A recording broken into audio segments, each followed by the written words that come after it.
is not collaborating. She's actively resisting. Engage.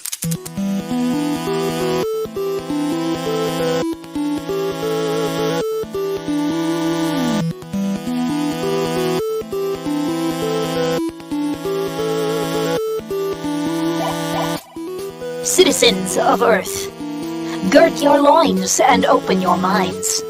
You have now willfully submitted to the Party for Prosperity and Supervillainy.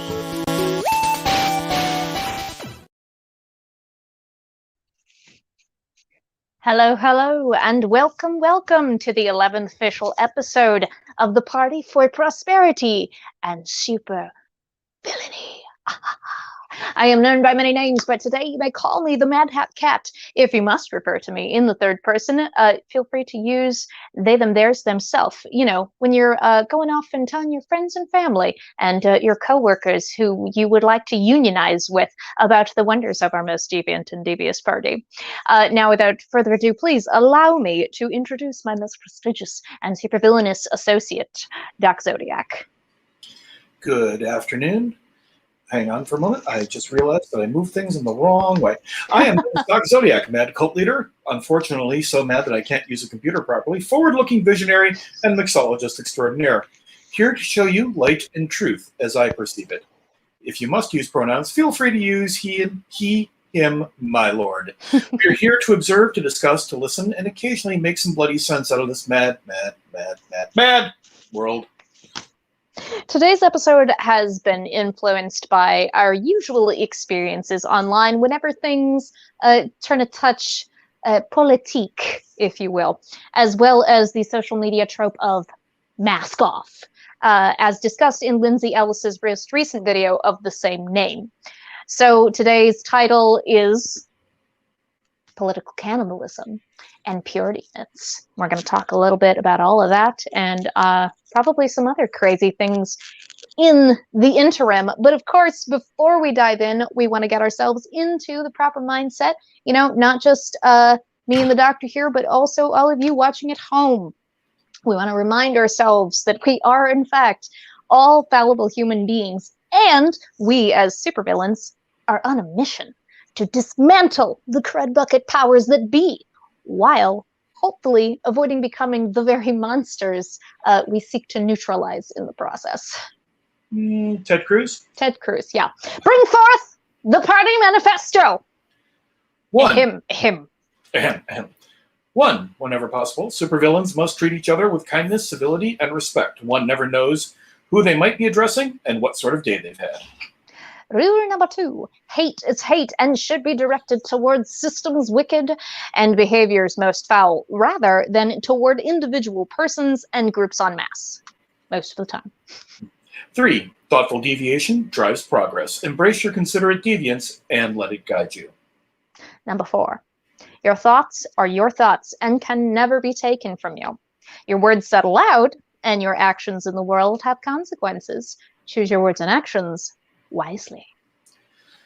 5, the party will not shun the ignorant, but willful ignorance is a crime of the highest degree, and rehabilitation must be either scheduled or performed on the perpetrator's own time. And finally, at least for now, rule number 6, the party, much like Socrates, knows for certain that they know nothing for certain, and reserves the right to refine and amend its manifesto on an ongoing basis. We still haven't had any proposals for new inclusions, or at least like subpoints beneath the main 6 rules. But I think eventually we'll kind of move along to that. I really do want to have like very official, I would like to bring an amendment to the floor. Very well. We recognize Dr. Zodiac. Dr. Zodiac, please present your proposed amendment. I want it to be all very official. Because I am a fancy supervillain, and I we can have a gathering of the supervillains where we sit down and explain the party manifesto, then ask for any particular amendments or sublets underneath it, and then we'll kind of take it from there. We will, of course, make the rules very clear at the outset. We understand that there are rivalries among supervillains, but we are gathered to make rules and make things happen. So please, no poisoning or assassination attempts during the meeting. That is all I ask. Maybe that should be another rule. And like, by the way, don't poison. Actually, that is very pertinent to today's topic. Don't poison your fellow supervillains. So, before we like jump into the meat of that, I do want to kind of bring back kind of an old thing here. Is there anything this week, Dave, that you have been particularly enjoying, or something new that you've discovered, something you've eaten, something you've listened to? Could be anything. There actually the other group that we were a part of, us three blokes, all four of us, and we're going to be changing that around to, I think, Lost Blokes at some point. But anyway, we'll see what happens. I didn't know if we were all serious about that or not. In this group, I'm cool with it. Like, bring on the Peter Pan montage, because that has been like a comparison that has been made about me all my life. So, but there was a film that we reviewed a while back that is something that I enjoyed, a documentary called The Institute, about a alternate reality game that became kind of an urban playground sort of thing. And the person who invented The Institute and all of the stuff around it, which would also become a TV show that aired last year called Dispatches from Elsewhere, which, if you haven't seen, I recommend. I discovered that there's actually a sequel to The Institute called In Bright Axiom, and I'm absolutely excited to sit down and watch it. I love the name of it. Yeah. Like, that's just sings in my ears. I love it. Yeah, Jeff Hall has an incredible sense of aesthetics and his capacity to grab your attention with a phrase. So I'm really excited to see, because part of me is, once we're all allowed to get out, is really excited about the idea of maybe not even ARGs, but creating experiences for those of us in our particular crew to kind of help rekindle that sense of wonder again. And I love to see it. Sense of wonder is honestly how I make it through the fucking day, I think. If it wasn't I have so much sense of wonder to spare. Like, I will share it with y'all. Mm-hmm. Have some of it. Share in my whimsy. I can make more. It is a highly renewable resource. As far as things that like I'm super into, I was actually really super depressed this week. Part of the reason that we are starting a little bit late today is because a lot of things were very last minute, and I am not ashamed to say, and I don't mind sharing with you all, that I was in fact highly, highly depressed many of the days this week. It doesn't feel great, because you know that I like to at least get like one thing done per day that means anything to me, and I don't always feel like that happened this week.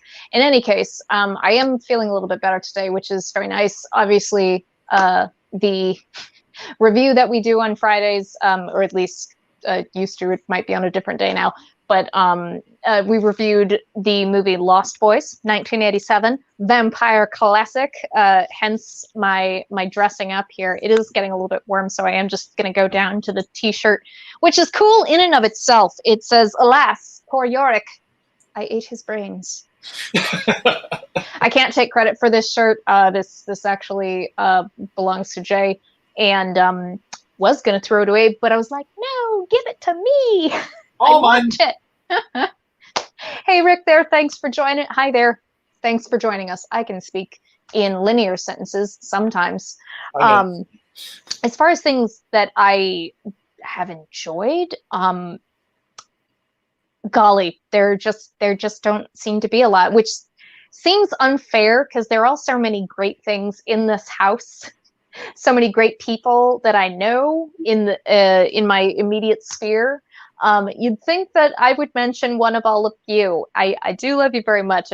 I wasn't feeling it this week. Let's go simple, and we'll just say I finally got a chance to taste this particular mead. I dressed up the mead for today's movie reviews, because I don't just do cosplay for myself. No, my liquor bottles do cosplay. And I was trying to make it look like that fancy ass wine bottle that the vamps have down in their lair.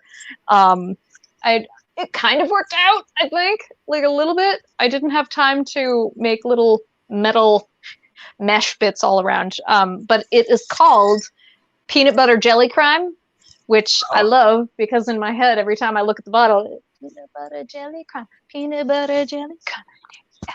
Yeah, there you go. Still one of my most favorite early internet Flash cartoons. At some point, I think we have to sit down and write some kind of villainous story about the great peanut butter and jelly crime. Oh my God, yes. All right, to borrow a phrase from Doc Zodiac. 1 second, let me get out the script software. Yeah. But yeah, I purchased this because I was curious and because it was, not going to be sold soon at the place where I purchased it. So I was curious enough that I bought it, but I have had this for maybe 3 or 4 years, never tasted it until today. I was expecting it to not be good. But it's actually pretty good. Right. I was pleasantly surprised.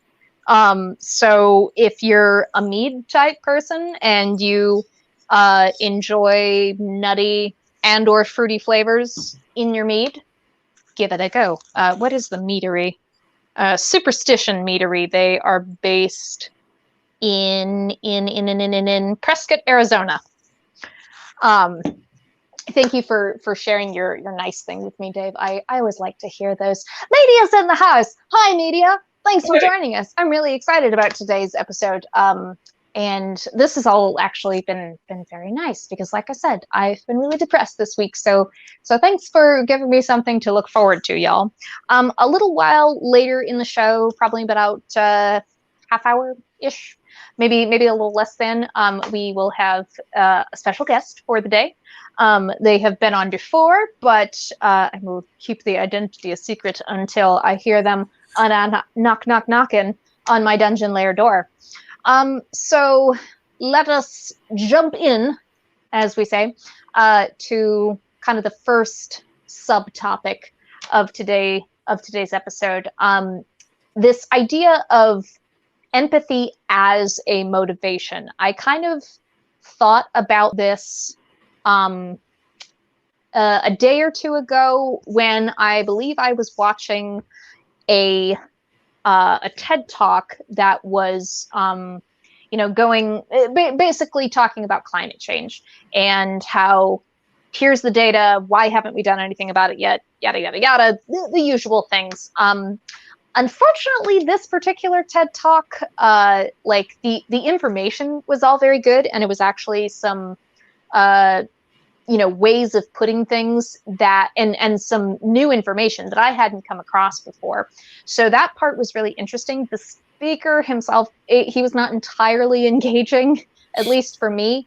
But even so, the information was still solid and informative. But I went into the comments, which you should never ever do until that one time you decide why not. And someone made someone was responding to someone else, basically saying, well, what are you talking about? Scientists, shouldn't be focusing on, including empathy in their work. Empathy belongs in places like hospitals and daycares, and scientists need to be focusing on critical thinking. And I actually did write out a reply to this, but first of all, I accidentally switched over into another video, and so I lost my spot. I had all the text still, but I didn't have the comment that I was trying to reply to.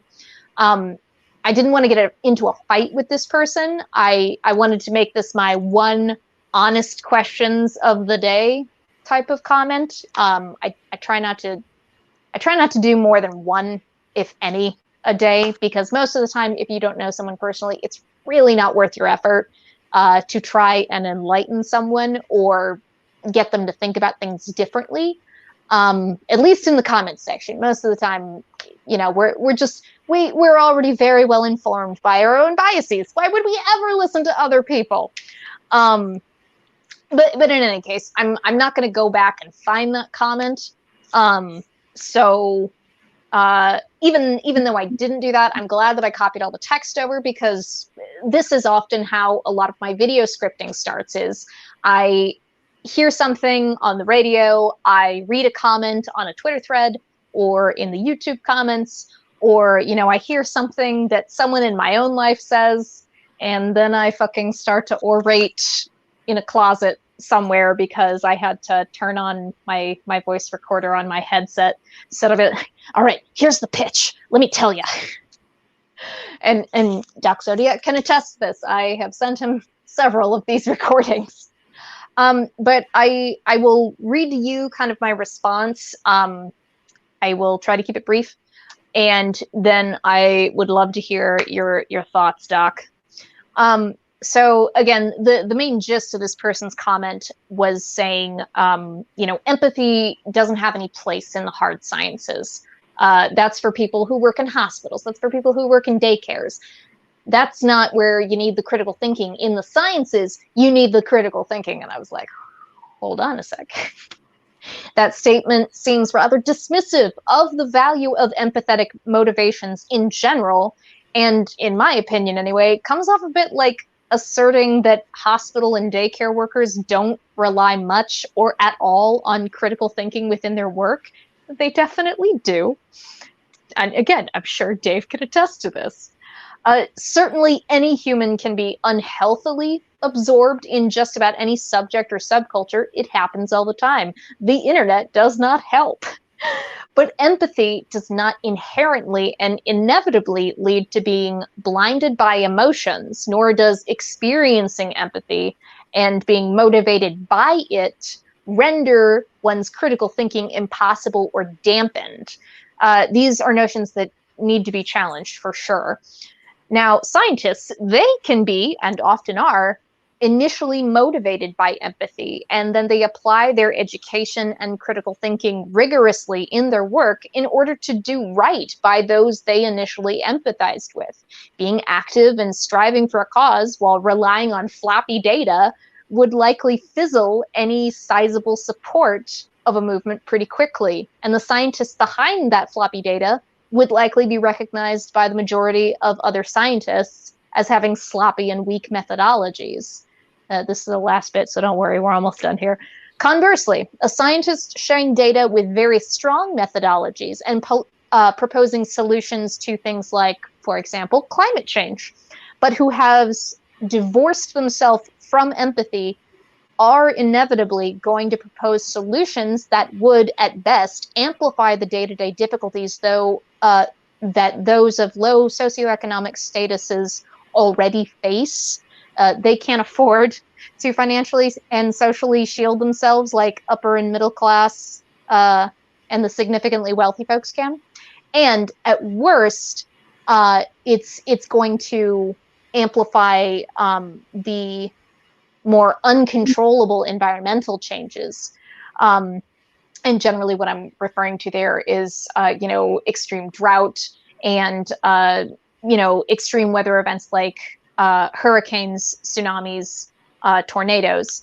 And then my final little bit of that was, and this is where we get to this is my one per day thing.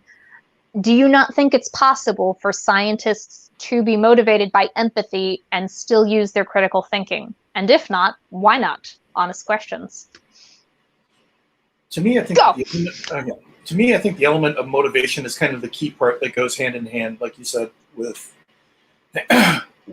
the concept of empathy, because, you know, just finding a strange random question to answer does not engage me nearly as much as sitting around and going, there's a problem, how do we sort this out? Because if I'm sitting there and I'm seeing a group of my friends who are influenced by a particular ongoing situation, I am probably going to put my back into it more than just some kind of, you know, odd point. Now, when you're coming down to actually sitting down and working out the numbers for a particular, you know, solution, not maybe the right solution, but any solution, that's when you don't allow that to be influenced by anything aside from the actual data that's given to you. But once you sit down and go, this answer won't work in a way that will help the maximum number of people or will not damage, you know, people at all. That's when, to me, empathy becomes a matter of, okay, now that I don't stop there, how do I maneuver myself around a problem? How do I change my perspective in such a way that I take into account that this solution works perfectly for me, but may not work really, really well for the people around me? And to me, that is the element that we seem to be missing. We don't spend our time considering the impact that happens for people who are disadvantaged, or people outside of our own experience. And that's where empathy is a major part. You can sit there and go, well, here's a resolution for one issue, but it's going to damage this area. All right, start looking for other solutions. Well, and of course, it's a driving, motivating force. Use it for everything you can. Yeah. Of course, you know, this is also a perfect area to talk about, you know, diversifying the people who are within a given field, in this case, the hard sciences. Please, yes, for the love of heaven, get people in there who are from different walks of life, who have experienced things differently, because they're going to bring another piece of perspective to the table that will allow a more wholly formed, and by wholly I mean WHOLLY, yeah. Which, by the way, when I was young, I always used to think was pronounced Wally, like kind of early or like late 19th century, early 20th century British slang, like, oh, that's Wally Brilliant. Yep. But if you've got more pieces of perspective coming together, you're going to be able to create a more fully formed and wholly useful solution, because you're going to identify the cracks in said solution earlier on. If you've got other people who can say, well, now, wait a second, yes, this on the whole is actually a pretty good idea, but it will worsen another problem over here that already exists, and it's, you know, going to be hard on a lot of people. Is there a way that we can, you know, kind of try and compensate for that? Or, you know, can we bring in an additional, like, sub-solution in addition to the big solution so that we can, you know, take care of all the bits? And that's a good thing. That's never not going to be a good thing to have, you know, multiple voices coming together to find a solution to a particular problem.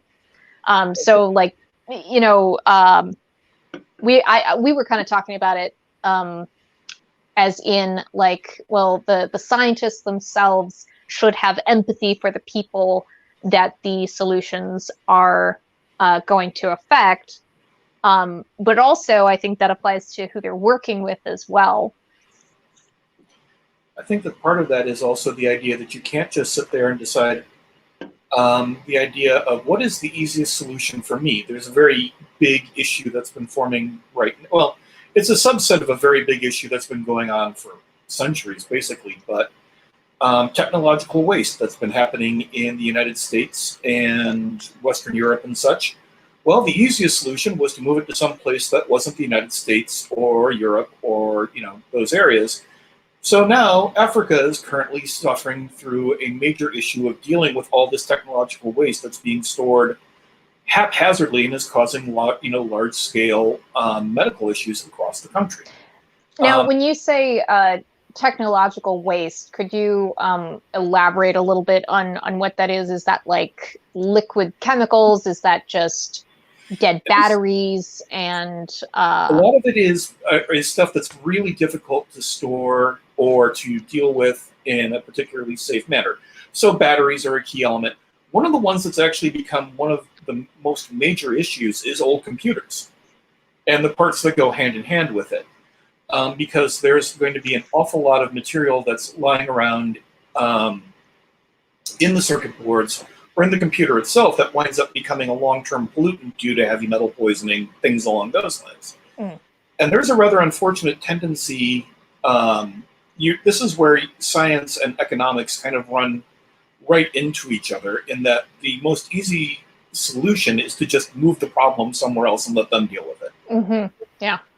Well, and if that same problem is happening, with or it has been happening for a long time, plastic waste and just general landfill junk, gets shipped away from first world countries into third world countries, and then it just kind of sits there. And like you said, it causes all kinds of health problems for the local population because that shit gets in the water, that shit gets in the ground, and people have to have some place to live, and air to breathe, and water to drink, and a viable source of food. Yeah, these are things that must be considered. Well, it's also part of the problem. Thinking of water, there's another ongoing issue that's going to determine an awful lot of how the development of like the Western United States is going to handle, and that's the ongoing problem of the water in the Colorado River. It's kind of what drives a lot of the economic development of California. It's what drives, especially Southern and Central California.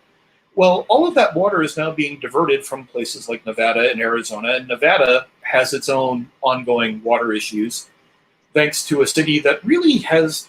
I mean, it's weird for me in that I sit there and I appreciate the concept of Las Vegas, but let's be perfectly honest, from a logistical standpoint, that city makes no fucking sense. None at all. Hey, if y'all have seen the Amadeus episode of Us Three Blokes that we put out recently, you will see my Las Vegas showgirl helmet that has been placed atop another hat. So I'm right with you that, like, I love it, but also it makes no sense. It's one of those where you sit there feeling a certain degree of guilt, realizing that you're, a kind of a part of the problem in dealing with that, in handling that situation. But because of the fact that so much of that water is being diverted to California and Nevada and other places, Colorado is taking it in the teeth. Also, states that exist north of Colorado are now having issues with being able to do things like get water for their own crops. And it's really reaching the point of, almost, I mean, it's turning into that time when ranchers were shooting each other over water. Just now they want to do it to public utilities, and I can totally understand it. But again, that's a short-term situation that's also driven by money, because Colorado is not it does not have an economy near the size of Southern California, and the states along with it. And there are two things in the chat that I want to get at as soon as I get some of my hair out of my face here. One thing was something that Media said. This gives me writing bug-free software vibes, and I'm not sure if you meant that in reference to me talking about like kind of looking ahead to preemptively prevent cracks in the solution kind of thing. And of course, there is no such thing as bug-free software. Like, you can try, and you can get really close, but inevitably there is going to be something in some situation that breaks the programming a little bit, or at the very least in the realm of like dealing with people, that's always going to happen. And all we can really do is try to look ahead as best we can, but then also when we do see those cracks, just not pretend like they don't exist. You go, oh, well, I'll give that to my team of programmers and we'll get right on that. And then actually get right on that. And then Rick also brought up something that I want to touch on. It also means that scientists should be skittish about who finances their research. Capitalism lacks empathy. This is entirely true. To be fair, I have never been in the position of trying to get funding as a scientist or as any kind of researcher for that matter. But I imagine that it is that it's difficult, and you very much have to kind of find that balance between playing the game of capitalism and fighting for fighting for whatever you were trying to research and the problems that you were trying to solve or the knowledge you were trying to gain from your research. And what I would say to people who want to invest in scientific research is that you should only invest in people that you trust. And if you want to invest because you think you can manipulate them to have their findings come out in a way that benefits you and your industry, don't do that. Like, just be honest. Say, I want the research to say this. And I'm sure there are people who will take you up on that. But hopefully most of them will have the balls to say, actually, no, I'm a scientist, not a fucking lackey. But again, I do understand that there has to be a bit of a balance played within the systems that currently exist.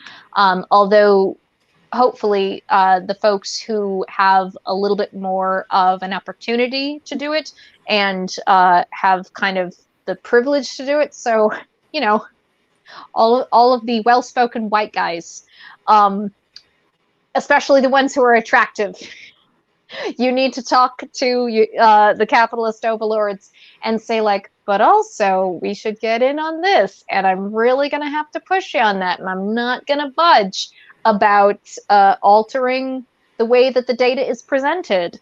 And if you say you're going to take your money away, I'm going to say, okay, nice to know you, bye-bye. And I add the attractive thing in there because it's just, again, a thing of capitalism and perhaps of human nature that we listen to the folks that just a little bit more that we find conventionally attractive. In any case, before we move on to kind of the next chunk, the next subtopic, I do hear the rat-a-tat-tat on my dungeon lair door. And, oh yes, I have peered through the window, and I am not mistaken. It is sometime bloke, sometime villain, all-time green screener, Lord Starhawk. I'm going to bring him into the room. Hooray! Boop!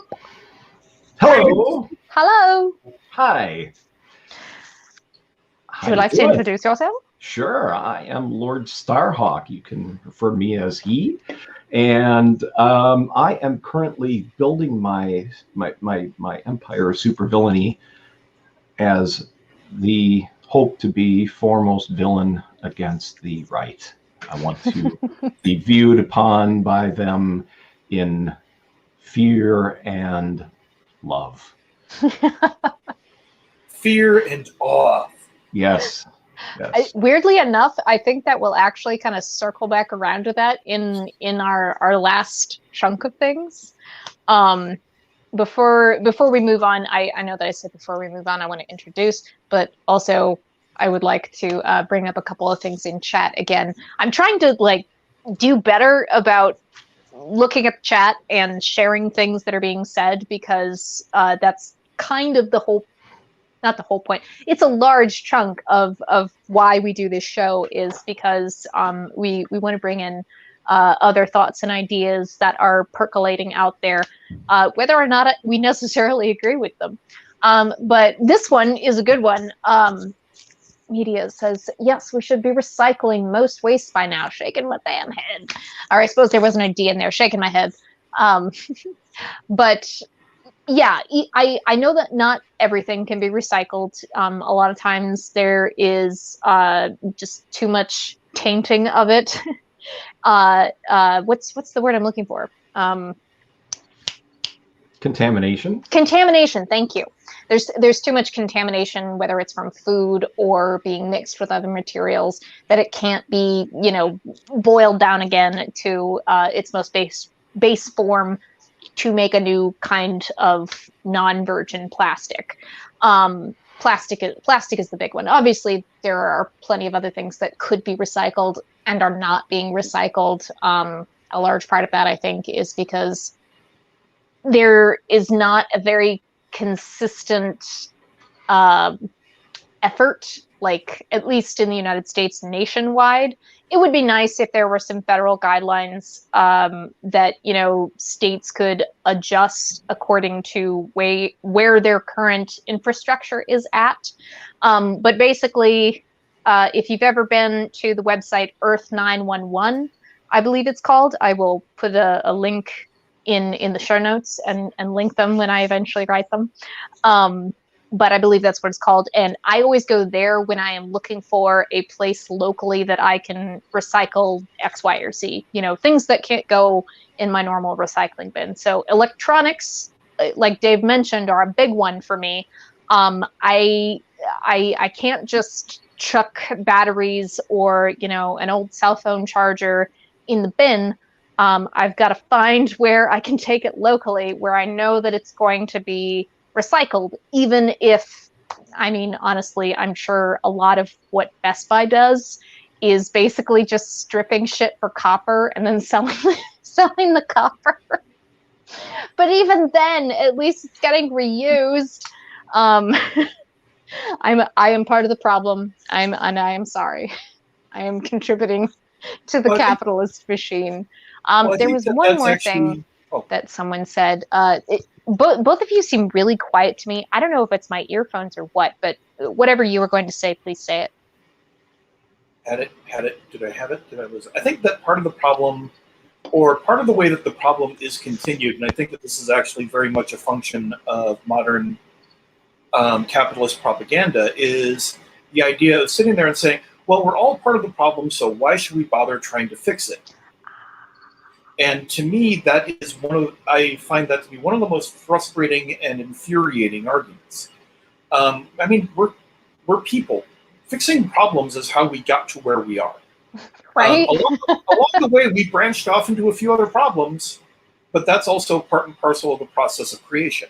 Mm-hmm. And with that in mind, the idea of trying to discourage people by saying, well, we're all just part of the problem, or you're a hypocrite because you're saying that this is a problem, but you're a part of it. And I want to smack that person right in the face.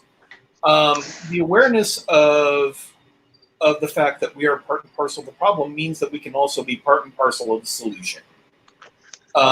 Exactly. We actually have the power to do both. Yeah, there is a concept of artificial helplessness that goes with that just basically functions to continue the problem so somebody else can make some more goddamn money. Well, but, and that's just my attitude. Actually, speaking of just, you know, using it to make money, it's both making money and maybe trying to be part of the solution. Rick brought it up. Reclaiming plastic from the oceans is now becoming big business. I'm actually fine with that because as long as you can keep the process of reclaiming plastic from the ocean at the very least carbon neutral, then yay, please give in to the capitalist machine and get the plastic out of the fucking ocean. Dear God, it's a really big fucking problem, and I sometimes lay awake at night thinking about it. I will move us along here, like I said I would. I like to be a supervillain of my word. Next, I'd like us to talk about the phenomenon that we frequently refer to as the left eating our own, and how this can tie in to the revamping of what we thought was quashed purity myth. And when I refer to the purity myth that I thought we had quashed, it still floats around some in various places, but the purity myth is generally used to refer to the idea of virginity, specifically virginity of persons born with vaginas. And, if their hymen is intact, then they are good to be married off. And if it is not, they are impure. They must be stricken from the family and sent off to the nunnery or murdered in some cases, unfortunately, still in a couple of parts of the world. Did you have a thought? I said I'll take them. You'll take them as long as they wish to be taken. All my way, then I'm fine with that. Consensually. But yeah, the whole sexual purity myth. I mean, first of all, it's so fucking broad, and there with hymen havers in particular, like there's no fucking way to know for sure because hymens break all the time for no reason at all. People usually say like from horseback riding or doing gymnastics. I'm like, yeah, but it also happens just for like no fucking reason at all, like just walking around. It was always kind of an antiquated notion. Luckily, it is mostly dispelled, but not in all parts of the world and not in all sectors of American life even either. But the purity myth that we're talking about here is more along the lines of the binary of the left and the right, the us and the them, the good guy and the bad guy, the fighter for truth and the secret racist. So let's talk about that. Well, that was something that when I was watching, and I've seen it happen a lot. It's been brought up by two of my favorite YouTubers over about the last year and a half, 2 years, because Natalie Wynn at ContraPoints had brought it up, and she has brought it up on a number of occasions, and then Lindsay Ellis in her latest video talked about it as well. And there is something. It's both after public Twitter cancelings. Yeah. And to me, I think that there is a rather unfortunate tendency in the left to, for anybody who's ever seen Monty Python's Life of Brian, the reference I always make is the Judean People's Front and the People's Front of Judea. Watching groups sub-splinter into such a way that they never, ever become any kind of like functional whole that can work as a large group. Because of the fact that, well, you see, you're just not quite as leftist as I am. I am a better leftist than you are, and I can make that point by showing how it is that I am doing this, and I'm just sitting there like, let's find a common base level, because this is something that the right has been doing and being very effective at for decades. We have 3 or 4 key issues that we stick with, and those drive everything that we do. And the left, unfortunately, and especially the more radical elements of the left, can't quite seem to get their shit together on that one. To sit there and say, here's 3 or 4 issues that we can all agree on. And then after we've sorted that out, we can break down into our little discussion groups and have our interior battles. But one thing that you can say about the Republican Party in the United States is they have their internecine battles, but goddamn, they do it in a way that nobody ever sees it.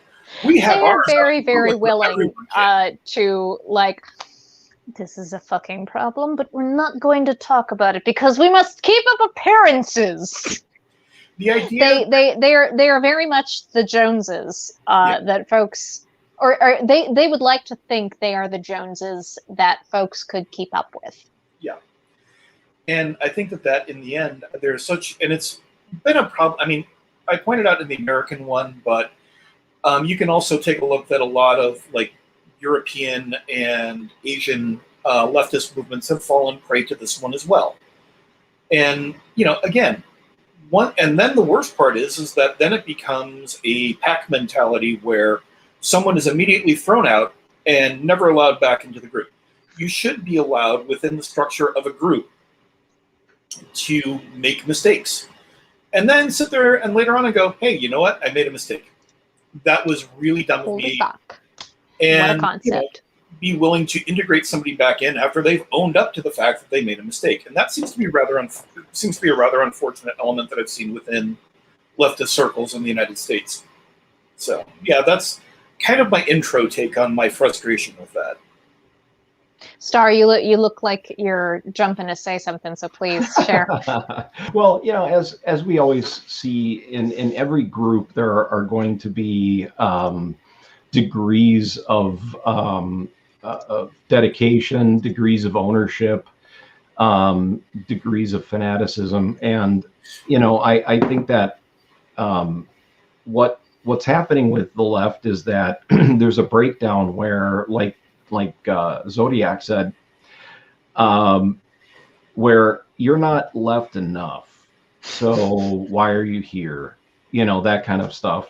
I hear rumblings of people complaining about Joe Biden being too centrist, and that maybe he wasn't the right choice and all of this kind of thing. But you know what? Like both of you said, there are topics and problems that need to be tackled head on, and everybody that is standing on the left needs to get their heads in the game and work together, because people within a group can disagree, and it doesn't have to become an exclusive club of people who all think 100% alike, because a lot of those varying viewpoints can lend themselves to adjustments. And sometimes adjustments are necessary to keep that ship going in the correct direction. I think it's important that that people hear other people out, and if you're open-minded enough, when someone says to you, what you're saying just doesn't make sense for what we're trying to achieve, and being able to accept that and not be butthurt about that, and just that is a word that yeah. that definitely applies. I'm glad that you mention it specifically like that. Like, not everyone thinks exactly alike, but there's room for slight differences in opinion, because that's what we were kind of talking about a little while ago. I don't know if you were able to listen in before you were on deck there, but we were talking about how, like, when we allow multiple perspectives to come to the table, we are able to form more complete and far-reaching solutions than we, probably could with a very limited scope of perspective, or a very limited amount of perspectives. Sure, and range. That's the word I'm looking for. A limited range of perspectives.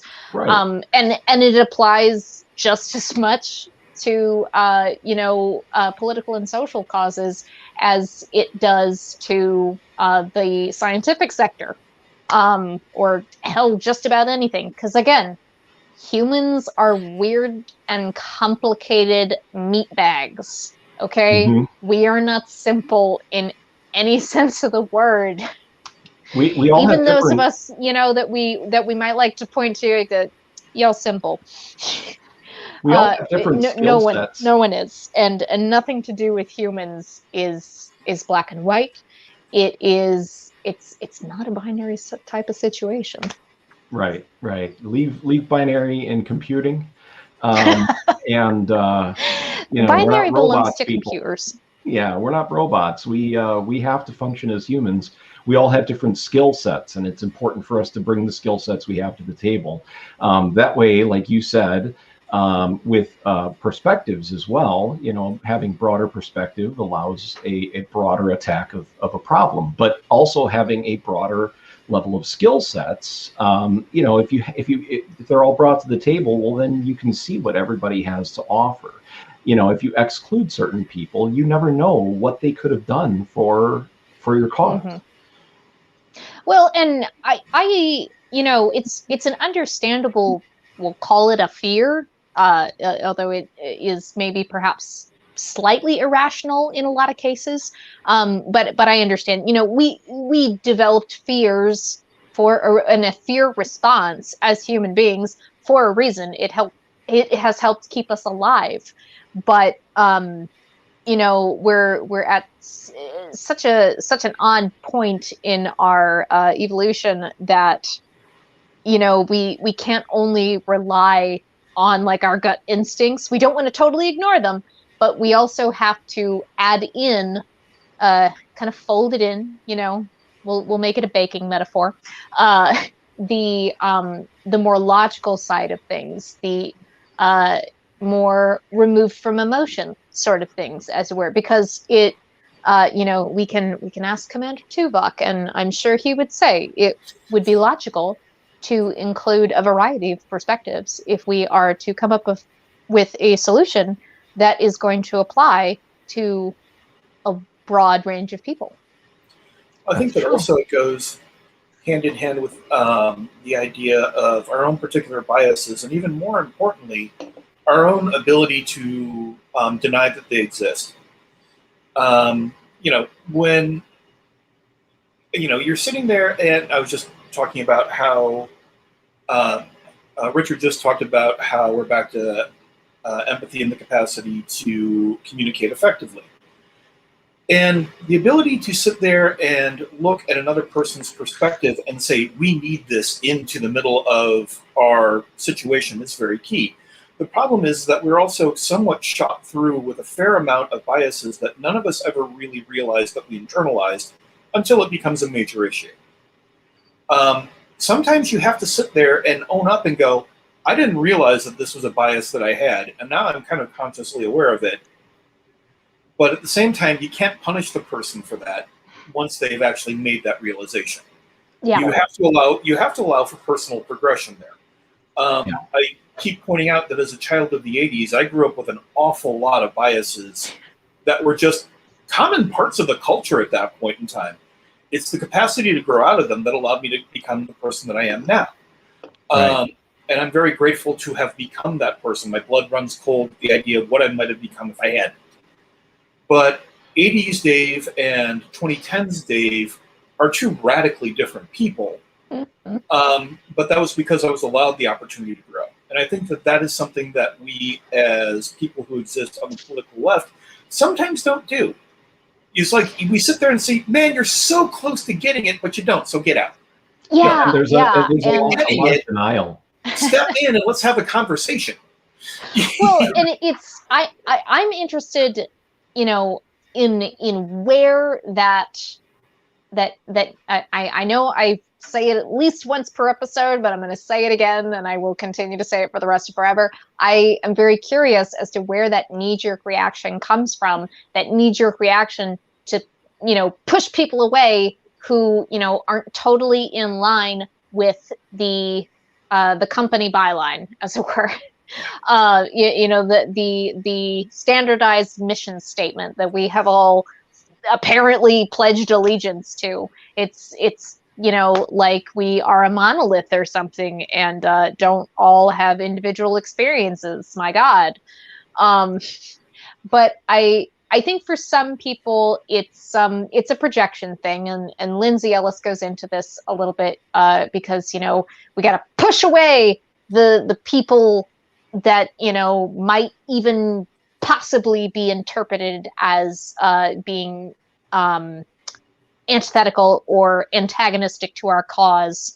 So because I want you to think that I'm one of the good ones. And then for other people, oh God, I just had another thought, but it went away. I'll come back to it later. But there are, I think, a few different reasons that tendency to just go and expel, instead of trying to have a nuanced conversation with people. I think it comes from a few different places, and I think some of it is projection at being perceived as one of the bad ones. I think some of it is I think some of it is feeling powerless in the real world, and this is the only way that I can feel like I can make a difference to the things that I say that I believe in, to the values that I say that I hold. I feel like I don't have any power in meat space, and so I will do a chomp on someone who appears, even for a moment, even if it's not actually their intention, to be, like I said, antithetical, antagonistic to the causes that I say that I support. And there are other ones as well. I think we'll get a little bit into that. But other thoughts? What say But I you? think that is also one of the things that makes it that kind of became a truthful part of the caricature of the left that you see on the right, and that is that we really want to accept you and bring you into our particular group, unless of course you're thinking this particular thing. Guidance is a thing. We can help to guide and kind of assist people along a path, but that also means that you have to be aware that they have to take a step onto it. Mm-hmm. And if you sit there and you kind of gatekeep that particular path, because at that point, you've got 3 out of the 4 boxes checked, but that 4th one, man, can't do it. Sorry, it's just not happening. Yeah. 3 out of 4 boxes means that I can probably guide you to get that 4th box down. We can sit down and work out an idea. We can work out a concept where we can all find a commonality to solve a particular problem. And sometimes there have been uphill battles that go hand in hand with that, trying to convince people, hey, it's the old engineers thing of good enough right now is better than perfect too late. And I think that that's something that we've been missing for a while. Yeah. Going to what you were saying on bias, and also kind of lending itself to what you were talking about with the reasoning for that. I don't know if you want to go so far as to say cancel culture of those who aren't. It's been co-opted by the right, so. Yeah. Well, doesn't it just suck when words just like aren't usable anymore because no, George Orwell you've taken really it and now you're being whiny entitled bitches with it. Well, you know what? They're the ones who are the best at it. So that it has been co-opted, and that is absolutely the truth. And I'll die on that hill. But what I was going to say was, I'll be right back. Sure, was that bias comes from the same place that the cancel culture does, or the excommunication of other leftists who don't have the exact same view, and that is fear. Or at least one of the places. And the reason for that is the people who are standing at the top, looking down and trying to make the decisions for everyone else. Mm-hmm. If there's too many thoughts, if there's too much out there that is not, incongruity, mm-hmm. they might lose a little bit of their power. And right now, the left is struggling so hard to keep anything that they've got. I mean, when you look at what has happened over the last, 2 decades, 3 decades, I can't remember, but the amount of, most people put it as like since the 80s, right, is kind of like a lot of the current things that we are wrangling with. A lot of the impetus is back in the 80s. Right. Well, if you look back, how many Republicans back actually won the popular vote and were voted president? Less than the amount of Republicans that lost the popular vote and were still made president. And I will go ahead and put the actual statistics for that in the show notes, because that is not only interesting just in and of itself, but the timing of like how that statistic is skewed over, right, over a particular timeline. Sure.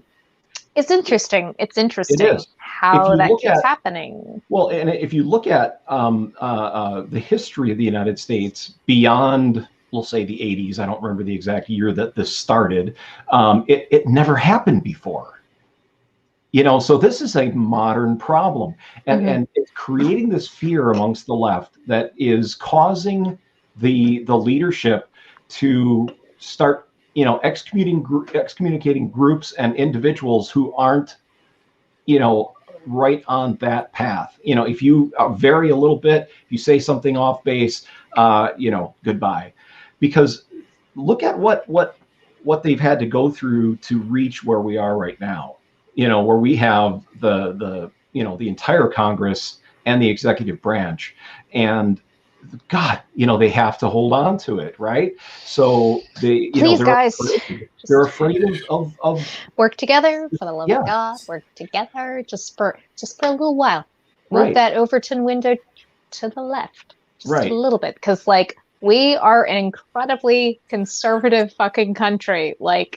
For being as wild and crazy and all about individual freedom and liberty as we are, and how much kind of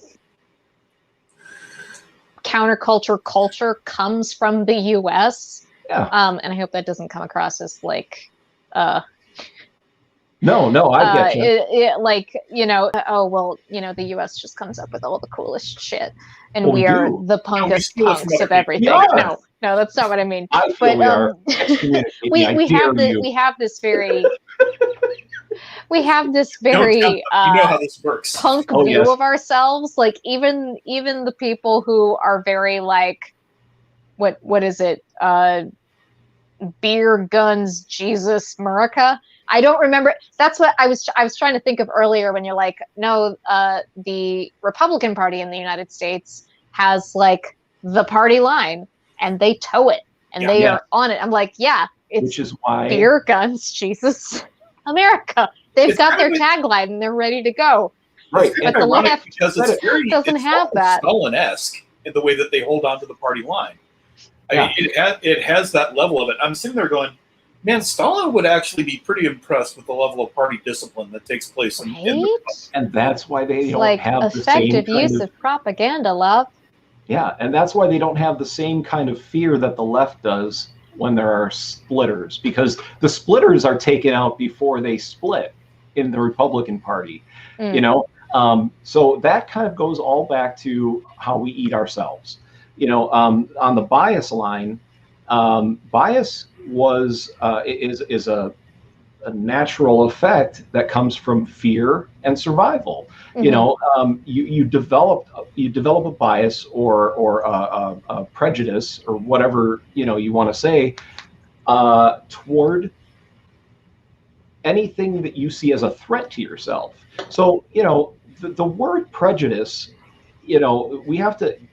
You can't always, use the word prejudice in a negative way, because, boy, I'm going to get smacked for that. But bias and prejudice on their own are not inherently a negative thing. It is just kind of a natural human phenomena. But like Dr. Zodiac said, you learn which of those biases and which of those prejudices are actually survival and which are just bullshit. Can I say that? But I've already said other things. I said Heimenhammers. Oh yeah. Okay. So I can say. I don't have the ability to monetize currently. That doesn't happen until 1,000 subscribers. So I'm not worried. But I guess what I'm getting at is that bias is necessary for survival, but it is so bastardized. It is so conspiracy theorized that and it's so politically motivated that it is used incorrectly. It's not used for survival. It's used for bigotry. It's used to suppress. It's used to oppress, and hanging on to these things for hundreds of years. I mean, come on. We're supposed to be the most progressive country on the planet. Well, guess what? Intellectually, we're toddlers, and we're showing it. And for how old our we're. I mean, if the human race is at its teenagerdom, which I usually say it is, then I want to say the U.S. is like a tween. We want to be a teenager so fucking bad. And we stole the magazine from our elder siblings, and we're reading 17. We're cool. We can be edgy. Yeah, I got my lotion. It's interesting that you say that the words themselves and the concepts of bias and prejudice are kind of weaponized by the left. And that's a tricky spot, because it's difficult to say, like the whole idea of cancel culture as it is presented by the right and by anyone besides J.K. Rowling and Margaret Atwood, god damn it, who signed that fucking letter, who was like, cancel culture, run amok. Amok. You know, the way that they present that, it's purported to be this like widespread, out of control monster, when I don't know that the evidence necessarily supports that. I think, generally speaking, it is used and it is weaponized. Bias, the word and the concept of bias and prejudice are weaponized against people both on the left and the right. Right. Usually by folks on the left. That does happen. I don't think it is like, we'll say that it's widespread without saying that it consists of a majority, I would say. I feel like, for the most part, like, it's a very loud fringe element, but it is not a large fringe element, if that makes sense. So, like, it's totally there. It's totally a problem. I don't... But one of the... I don't know. I'm hesitant to say that it's, like, a big... What am I trying to say? the big issue there, though, is that... The optics are bad, guys. Whoever is doing it, cut it out. Right. But, okay, again, we're going to go back to the Lindsay Ellis video, but it also ties in with a key part of the issue. And that is something else that the right has been particularly good in terms of demonizing the left, is by finding the loudest, dare I say, most absurd voice in the group, and then blowing it up and saying, that's your spokesperson. That's who's speaking over there. And, you know, that's the view of everybody who's involved in it. Creating the Ronald McDonald. Yeah, and it goes, it's a very effective tactic that they've been using now for decades. And also, let's face it, AM radio has pretty much existed because of that. The ability to sit there and turn into outrage machines on the right. The other part of it is that, and I'm going to pick on Twitter as a service for this one, although it's the most toxic of a series of toxic pools. But because of the fact that you have X amount of space to be able to make your message, it doesn't allow for nuance in what it is that you're saying. So therefore, instead of it becoming a series of conversations, it becomes a series of jabs, simply because of the means and of the way that it functions. So, well, and of course, there is a reward system, you know, whether it's visible or not. There's a reward system to those quick jabs. There's a reward system to being, you know, the fucking quippy edgelord of the room. And whether it is for one Twitter thread, or whether you make a fucking career out of it and, you know, have hundreds of thousands, if not millions of followers because you are the quippy edgelord. And you can do the quick 140 to 280 jabs. Yeah. And I think that is something that we need to take a look at in terms of how seriously... Okay, we're going all the way back to Marshall McLuhan. In this case, the medium literally is the message. It crafts the message into such a way that thought is absolutely lost in the ability to just sit there and make people absolutely furious with a series of 140 to 280 letters. And to me, I think I'm sitting there looking at it and I'm like realizing that I have been and likely will be a part of that problem again when something gets under my skin. And I'm trying to get away from it. I'm trying to be more aware. Raise your hand if you have been guilty for contributing to I would love to say that I have never done that. Algorithm. But then you would see Dr. Zodiac getting hit by lightning because the gods would look down and go, "Sorry, that is far too much bullshit." Well, you never have to wonder where you sit with Dr. Zodiac. You know, if you're about to die at his hands, you will know it. He's not going to sneak up behind you because he's going to be, you know, rage running in your direction with 3 or 4 different types of weapons, some of them projectile, some of them attached to parts of the body they were never designed for. So it was that one time, God damn it. Hey, you know, at least I had the sense to get out of the way. But can I add something to the cancel culture bit? Is that and this may be where I split away from you guys a little bit. I believe in the cancel culture, and here's why. Because there have been the United States has operated so many years now on this premise that you can't offend anybody, and you can't stop anybody from their First Amendment right, and you can't do this and you can't do that. You know, bullshit. If somebody's going to walk down the middle of the street with a swastika on their forehead, you know, holding up hate signs, that guy needs to get canceled. I don't care if it's just dragged off the streets and said, no, you're not going to spread your hate. If somebody's doing something that is causing damage to a group of people, even if that group is one person, then that needs to be canceled. It is high time that the United States cancels the culture of hate and cancels the culture of non-acceptance, and we go in the direction of unity and love, and everything else has to be somewhat canceled. You know, if an individual says or does something wrong, the court systems should take care of that. That is the natural order of cancel culture right there. You know, they get put in jail, like hopefully Matt Gaetz will. And where did that come from? Anyway, but it's a liberal mind race working well. Yeah, but when a group does something to hurt someone, it's time to cancel that group.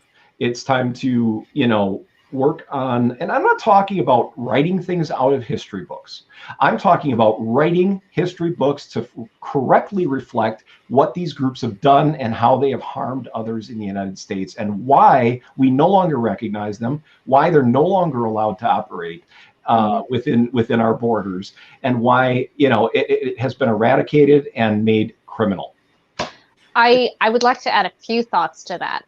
Sure. One, I mean, that's kind of where, you know, the idea of quote unquote canceling originated with, you know, trying to you know, hold accountable on a wide basis folks who have committed harmful and destructive actions, or spoken harmful and destructive words. I mean, usually kind of the hierarchy goes is actions speak louder than words. Words speak louder than thoughts. Thoughts you can't really police. But that's kind of where it started. You know, was this idea like, look, we are unable to get any kind of justice within the existing justice system, so we would like to speak out publicly and, you know, kind of form a community around the idea, or maybe not form a community around, but bring various communities together to all kind of collectively say, with a collective power, that we find this thing to be despicable, because it is harmful, because it is destructive. Here are the reasons why. This should not be an acceptable behavior, and we would like this person to stop it, or this company, or this group of people. And we would also like everyone else besides us to also see the damage, see the harm that is coming from this, and also condemn it and render it unacceptable, so that it all but disappears from everyday life. Yeah, and shame on the right for demonizing the idea of cancel culture, and trying to make it into something that is viewed now as a destruction of our history and a destruction of all things we hold dear and all that kind of stuff. Shame on the right. They should be embracing this right along with us. The 1776 project. Oh, for fuck's sake! Yeah. I'll link Sean's video in the show notes as well about that particular project. For those of you who don't know, I want to make sure that I'm actually saying the correct name. But I believe it's yes, the 1776 project was project led by maybe I am incorrect. No, it was an initiative set forth by the Trump administration, basically to kind of counteract an earlier similar project that sought to include more honest mentions and more time and detail spent on talking about the enslavement of Black people and the genocide and the promises made and promises broken and continue to be broken. The treaties with Indigenous Americans. Yeah. And reinvented for every generation. The 1776 project was kind of like a reactionary project to that. I really enjoyed the video. Sean goes very in depth with it and gives a lot of really good information, and also gives them really good information on the other project that was on the more progressive side of things. He also says, like, I think you fell a little bit short here in this place and here in this place. I think he gives a very broad view of things on all sides. There was one other thing I was going to say. Don't remember what it was, though. So somebody had some thoughts here. Go ahead. To me, I think the element, though, of cancel culture, and it kind of goes hand in hand with the idea of, with kind of the mob mentality. It was, again, because of the fact that it's so recent and it also pinned so many things that frustrate me about behavior on the internet.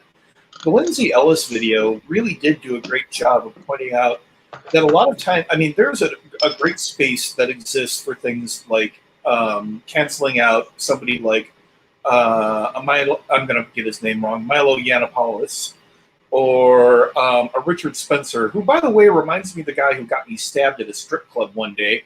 Yeah, I loved watching him get punched in the face. I was working as a bouncer. Somebody let in a bunch of neo-Nazis who were led by a Richard Spencer guy. It's like, it'll be cool. Hour later, knife in the shoulder. Yeah, thanks. Yeah, thanks. Yeah, funny how that works. Mm-hmm. I'm deplatforming somebody whose ideology is quite literally hate. I'm absolutely cool with. I have no issues with that whatsoever. Yeah. But it's the sitting around and looking for the minutia in someone else's work that you can sit there and then use to turn the mob loose on them. Right. And then also, that is the thing that makes me sit there and go, okay, now we have crossed over into a line where we could have had a conversation about this, but instead, nope, it's a somebody is over party. Yeah. No, let's sit. And again, this is where the medium and the message go hand in hand, especially on Twitter. The ability to sit down and have a conversation with 2 million Twitter followers is next to impossible at 280 characters. Yeah. Especially after you have fired off something and you immediately, you didn't realize at the time, but it could be read the wrong way. It might have come across as ignorant. All of when these there is but things text. I have done, I will freely admit. And I think that there is a group of people who feel empowered simply by trashing somebody else who is in a what they perceive to be a better state than themselves, and then they use the language of the left as a means and a method of destroying somebody who they just kind of went, no, it empowers me to wreck you. It has that same feel of the ending of Assassination Nation. Why did you do it? For the lulz. I got enjoyment out of trashing somebody. And there's no discussion. I don't want to see. There's no discussion. There's no, okay, so the part of the cancel culture that you're talking about, I agree with you wholeheartedly on, is that there needs to be a forum. There has to be, if the left or the right or this group or that group is going to initiate mob cancellation on someone, there needs to be some kind of forum. Because, just like you said, when you are typing, there's no emotion behind it. There's no, in 180 characters, you can't convey your emotional state while you're typing, and things are taken wrong. I mean, how many times have we gotten in trouble with somebody for, typing something that was just a little bit too short or too, verbose or whatever. And that has right away, never happened to me because I am never short and sweet. Yeah. I mean, I am short and I am sweet, but I am entirely too verbose. No one has ever misconstrued anything I have ever said because I use the sideways carrots to indicate my emotional state. Yeah, and many times people are not able to do that in internet forum type of situations. But what I'm saying is, if we're going to have a court of public opinion that is hystericized, is that a word? Hystericized by the media. The media is the fucking demon evil of everything, that and lobbyists. The media, not you, media. We love you. Yes, no, not the me media. No. One of the people from my Discord is their username is media. No, yeah, not that one. But what I'm talking about is the weaponizing media, who takes everything, weaponizes it, and turns it loose upon the nation to just let it fester and eat away at you until you hate somebody. Whatever that person is, whatever they might have said, whether it was taken out of context or not, you're told how you're supposed to feel about it. Now, that cancel culture is poisonous. There has to be an opportunity for someone to say, look, okay, either I apologize because I shouldn't have done that or said that, or here's why I said that or did that. And why then, not both? Judge me on my intent. Sometimes both. I mean, obviously, if you kill somebody, intent is really not as much of a part of the judgment process because you killed somebody. I mean, I'm just saying. Yeah. In certain circumstances. Again, the hierarchy is just like the hierarchy is action, word, thought. Right. The other hierarchy is, I think, impact of action and intent of action and subconscious reasoning behind action. Sure. I don't know what the third level is there. I just think that if the media stopped weaponizing everything and creating this demonic culture or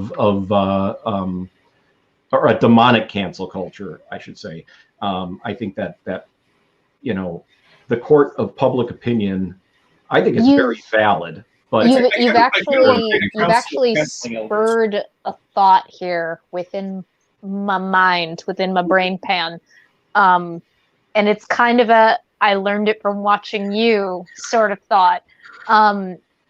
The mainstream media, for the most part, is excuse me. At the end of the day, bottom line, motivated by profit.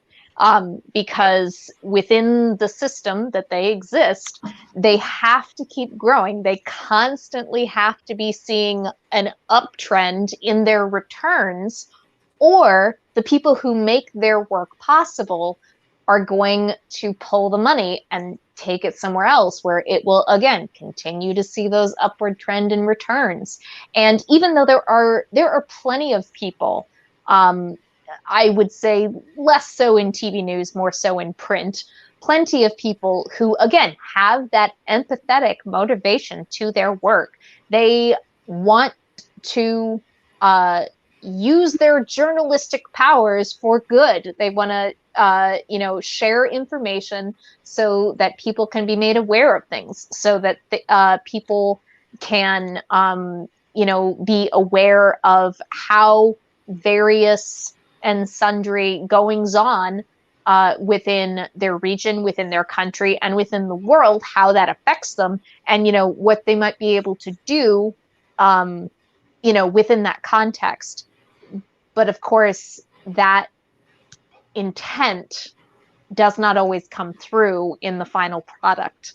But what I was going to say was that the whole "I learned it from watching you" bit, folks on, for example, Twitter, who jump on the dog pile or, you know, the hate train, whatever it's going to be for the day, and, you know, basically do things for the clout, or, you know, are so hardcore draw the line, like most mainstream television, in particular media, is.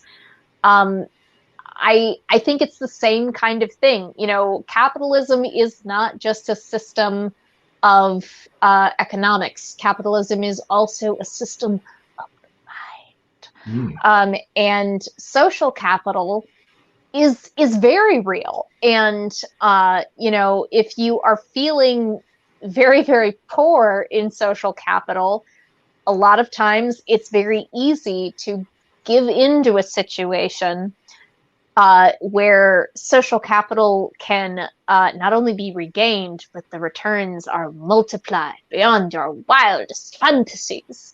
And that actually kind of brings us around to the final topic. I did want to kind of try and finish by quarter till, but I think we'll go a little bit over, and I'm fine with it.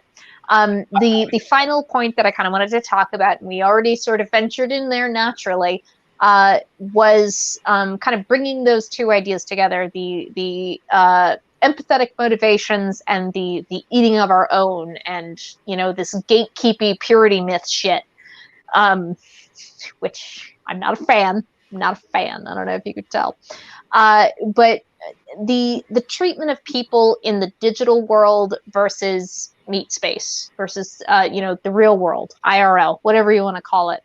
When someone's not right in front of us, you know, whether or not it's whether it's in print, whether it's via a news story on your favorite television news program, or your favorite YouTube program, news program for that matter, because like I'm sure some of us watch the Young Turks on occasion, or any other number of YouTube news shows. When they're not right in front of you, it is very, very easy, and it frequently occurs, that other people just get boiled down to ones and zeros. It becomes a binary system again. And God damn it, my friends on the left, we are trying to destroy the binary. At least this leftist is. And not just because of a non-binary bisexual. But you know, when it gets boiled down to that us and that them, this pure and this impure, we lose so much of the conversation. We lose so much potential.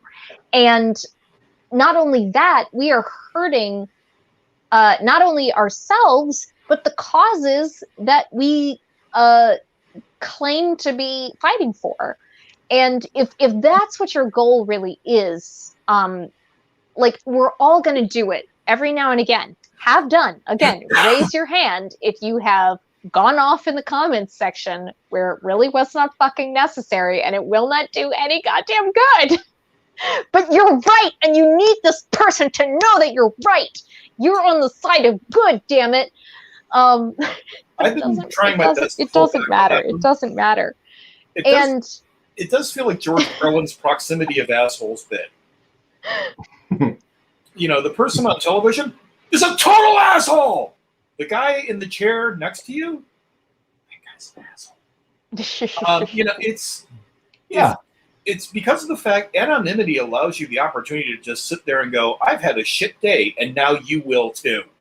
I never talk bad about Dave when I'm within arm's reach, ever. Mm-hmm. Mm-hmm. Totally believe that. No, I don't talk bad about it. It's the internet has been so wonderful in being able to share just kind of a stream of consciousness, and that in and of itself allows other people to see, my God, some people have the same fucking weird ass thoughts that I do. Whether those weird ass thoughts are, you know, I'm a boy and I actually like other boys. or whether that thought is like, I don't know, I'm trying to think of some like gross personal habit, like biting one's own toenails. But Picking you know, your people nose at the respond to dinner shit like table. that on Twitter because they're like, actually, yeah, I do that too. And the relatability factor of sharing the stream of consciousness on the internet has been kind of a wonderful thing.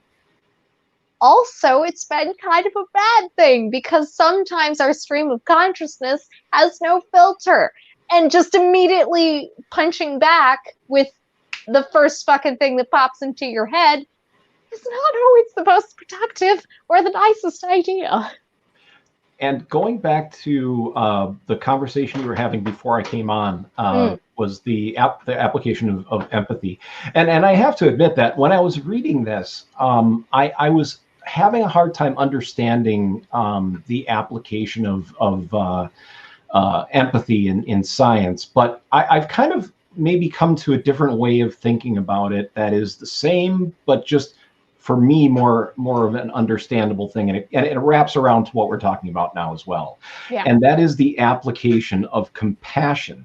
And if even if you are figuring out the ones and zeros of the science, you obviously aren't going to use empathy, but using compassion for the outcome of what it is you're researching, or how having compassion for the human race when deciding whether you're going to continue to pursue a certain technology, is if, and just even when you're about to rage type on a forum, if people could just apply compassion to what they do, and this can be across the board to everything, to everybody. If you just apply some compassion, maybe we won't need things like rabid cancel culture and things of that nature. Compassion. It's a crazy thought. And I think we are going to sometime in the near future kind of settle on a replacement term, if you will, for the concept of canceling. One that doesn't necessarily carry the baggage of, or perhaps is, a little more nuanced. I don't know. But I think the main reason, honestly, we're going to come up with another word other than cancel is because it's been co-opted by the right. And it's being used not only, I would say, incorrectly often, and cancel is a very, very broad ass fucking term. But I do think I don't know, like it's not just old people, and I use the old people term again pretty broadly. It's not just old people who are on the right. There are also some young folks on the right. Ben Shapiro being an example.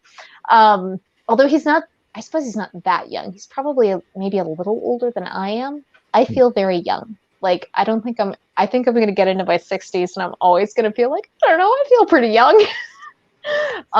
But I can feel your pain on that. But yeah. It kind of feels like, God, almost any time like a big major brand starts to use internet lingo, and like, dude, you are so behind the fucking trend. Like, can you not? I kind of feel like that's where we're at with the word cancel at this point, which is unfortunate because the concept where it began, and I'll throw a few links in the show notes where it was being popularized with the hashtag cancel R. Kelly among Black Twitter. That I think is a good thing to know about the word's history within the last 30-ish years. Maybe not 30, 20-ish years since the early aughts. We are kind of getting to the end of things, but we've talked about a lot of things today, and I definitely think we could carry a lot of this forward into a future episode about internet etiquette. and that can maybe carry forward into IRL etiquette. But for the moment, with COVID still being a thing, I feel like internet etiquette is important to address. So maybe 2 episodes from now, we will discuss internet etiquette and how one can behave compassionately towards other persons. Yes, Star, did you have a thought?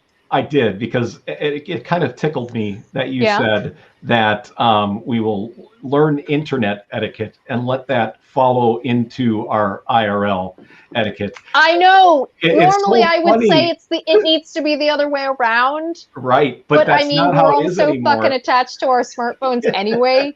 And we're in the middle of a fucking pandemic, and we're not seeing a whole lot of public interaction. At least I hope you're not. Please just how it is. Stay home. Stay home until the numbers are down. Mask up, stay home. Mask up, stay home, get vaccinated if you can. If you cannot, it's fine. Right. Jesus Christ. Sorry, I didn't mean to derail. I just that really No, tickled I me, know because it's very that's where ironic, we're going. but in the true, current though. situation that we are in, it applies, I think. In any case, like I said, my devious darlings, it's about that time. Next week is a popcorn episode, and we will be talking about music and villainy, their torrid, intertwined history, some common melodic and discordant tropes within, and our favorite villainous theme songs. I do hope that you will be able to join us. Dr. Starhawk, do you have any final thoughts that you would like to share before I turn on the hypnosphere? I mean, sign off for the evening. Everybody, I get really animated when I talk about a lot of the things that I talked about today, but I guess my final thought is, have compassion. The golden rule is always the golden rule. Treat others as you wish to be treated. Love one another as you want to be loved. Show others the respect you want to be shown yourself. And by all means, please apply compassion to everything you do for yourself as well. Because that's whether or not you purport yourself to be a Christian, that is an excellent rule. My final thoughts for the day. I have been having a shit few weeks due to work stuff and things like that. And one of the rules that I have is something quite similar to what Lord Starhawk just pointed out. You know what makes my shit days a little bit better? Making somebody else's day suck less. It makes me feel like I have contributed to, changing the energy of the world, if I might get new age for a minute. Entirely too many people just sit there and throw their, themselves into making it worse for other people because somehow it makes them feel better. No, making it better for somebody else makes me feel better. Like I accomplished something of actual value. If not in the short term, definitely in the long term. I think it makes us feel better. Yeah, with any luck. So with any, just give it a thought, give it a try, see how it fits. Just saying. Because, there's always room for weapons of mass destruction and things if that doesn't work out for me. I totally get it. We can talk about that at a later date, but that's like phase 4. We got to get through phase 1 and phase 2 and phase 3 before we jump all the way to phase 4. Have you tried unfucking the problem? No? Okay, give that a shot. Perhaps that is a place to start. Obviously, Dave's here almost every week, but I would still like to thank him for agreeing to do this crazy-ass thing with me. Like I said at the top of the episode, this is our 11th official episode, and I'm really fucking proud of us. I would just like to say, gummit. And I love that it's going to continue to being a thing. I'm really proud. I'm really happy. Hallelujah. But yes, thank you for Dave or thank you to Dave for agreeing to do this madness with me, and thank you to Starhawk for joining us. It's always lovely to have you. I really appreciate both of your contributions to these conversations that we have, and all of you who join us every week, and the people who catch up later on or find us randomly. I don't know how you find us. I'm very bad at tagging the videos. But if you do find us at a later date and you watch all the way through before I have managed to whittle it all down to a highlights video, I really appreciate that you watched it, and I hope that you get something out of it. If you weren't able to participate live, those of you who do participate live and put your thoughts in the comments, I'm getting better at booping them, reading them in real time, and bringing them up on screen so that we can share with the rest of folks. I really do love and appreciate that very, very much. Please remember, until next time, that we are all fallible human beings, and most of the time, we're better off spending our furious energies in meat space rather than online. Like, it's fun and it's easy and it gives us a nice little hit of various brain chemicals. But we could also find a local government campaign that speaks to us. We could donate to a charity that works on a cause that is near and dear to our hearts. And maybe, just maybe, we could have uncomfortable conversations, just one uncomfortable conversation with someone that we know personally. You can do it. I believe in you. Please do be sure to take the time to perform something purely for the joy of it, even if only for 10 minutes. And then later on, please also take an additional 10 minutes to do absolutely nothing, because you are more than the work you produce. You are more than the things that you say. You are more than the thoughts that you think. Funny story, you have inherent value just by existing. I know it's crazy, but it's true.